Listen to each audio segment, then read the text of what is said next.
অন্তর্বর্তী সরকারের কাছ থেকে আমাদের এই একটাই আশা যে ডক্টর ইউনূস যিনি নোবেল জয়ী উনি এবং আমাদের যত উপদেষ্টা আছে তাদের কাছ থেকে আশা করি যে উনি আমাদের দেশটাকে সুন্দর করে গড়ে তুলবে এবং ন্যায় বিচারের মাধ্যমে গড়ে তুলবে এবং যারা অন্যায় করে খারাপ করে তাদের ক্ষেত্রে তারা প্রতিবাদীভাবে আচরণ করবে এবং দেশটাকে সুন্দর করে গড়ে তুলবে।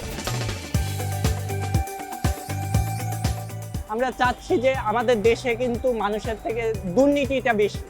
আমার তার কাছে প্রত্যাশা তিনি যেন এই দুর্নীতি ব্যবস্থা নিয়ে কিছু একটা করে। আমার দৃঢ় বিশ্বাস তিনি এই দুর্নীতিটাকে দূর করবে, আমাদেরকে আরও সমৃদ্ধশালী করবে। আমাদের অর্থ, আমাদের যে ফাইন্যান্সিয়াল ডেভেলপমেন্ট, জানে আমরা যে এখন উন্নয়নশীল কান্ট্রি, আমাদেরকে উন্নত কান্ট্রি বানিয়ে ছাড়বে।